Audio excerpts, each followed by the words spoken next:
amigo o amiga? Mi nombre es Cristian Refugio Covarrubias Patiño. Estudio en el Centro Universitario de la Costa Sur y soy alumno de la carrera de Ingeniería en Teleinformática.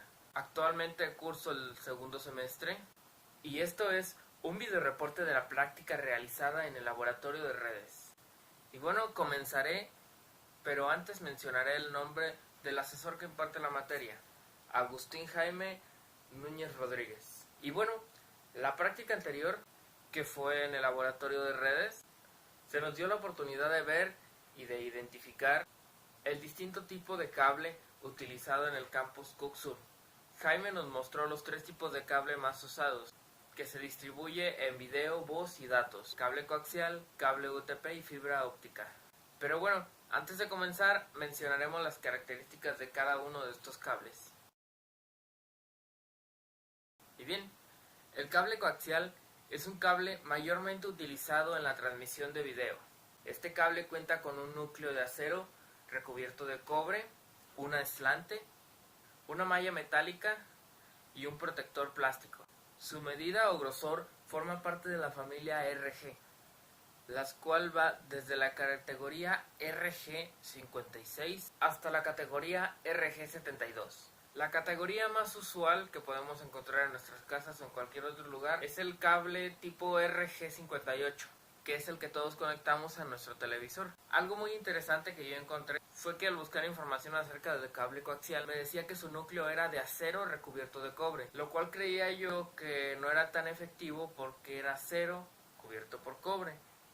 Y el cobre es mejor conductor que el acero, entonces si fuera acero puro habría una mejor transmisión de video. Haciendo investigaciones me di cuenta que no, puesto que la señal viaja alrededor del núcleo y no por el centro. Recordando un poco acerca de tierras físicas, cuando hay una descarga eléctrica que se va directamente hasta una tierra física, esta tierra física es igualmente una varilla muy grande de acero, pero que está recubierta por cobre, ya que toda la electricidad pasa alrededor de y no pasa por el núcleo de cobre. Esto principalmente lo hace un poco más barato. Otro cable más famoso es el cable UTP, conocido también como cable de par trenzado. Se le nombra así ya que tiene 4 pares de distintos colores que van trenzados para facilitar la comunicación.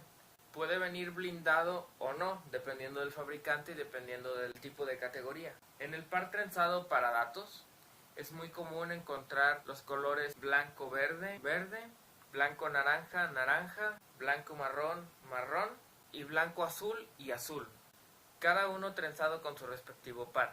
Otro tipo de cable UTP es el cable de par telefónico, el cual en lugar de tener 8 hilos cuenta con 4, ya sea blanco-naranja, naranja, blanco-azul, azul, blanco-verde, verde o blanco-marrón, marrón. Igualmente dependiendo del fabricante y dependiendo del tipo de cable. El cable UTP se divide en 8 grandes categorías: categoría 1, categoría 2, categoría 3, categoría 4, categoría 5, categoría 5E, categoría 6 y categoría 6A. Estas categorías asimismo se dividen por su velocidad de transmisión de datos. Las 2 primeras categorías han quedado ya obsoletas según mi investigación, y tenemos la categoría 3, que transmite datos en un ancho de banda de 16 ciclos por segundo. Tenemos la categoría 4, que lo transmite a 20 ciclos por segundo, dándonos una velocidad de 16 megabytes por segundo. Después llegamos a las categorías más usuales o más comerciales, que es la 5 y la 5E, las cuales nos dan el mismo ancho de banda, que son 100 ciclos por segundo, y su velocidad es de 100 megabytes por segundo. En cambio, la categoría 6 y la categoría 6A son muy diferentes.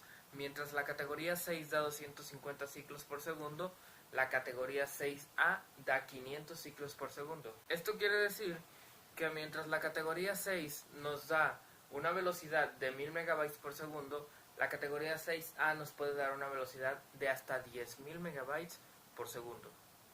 Algo muy interesante que aprendí en esta clase es que el cable UTP, utilizado en la transmisión de datos, a pesar de contar con 8 cables que van montados en un conector RJ45, en realidad en ese mismo conector solamente estamos haciendo el uso de 4 cables, dejando sin uso otros 4 cables. Esto se debe a que en grandes extensiones de cable es muy complicado identificar algún daño o identificar algún doblez o alguna ruptura en el cable. Y el tener dos pares trenzados más ubicados dentro de este cable nos puede facilitar la corrección de algún futuro error.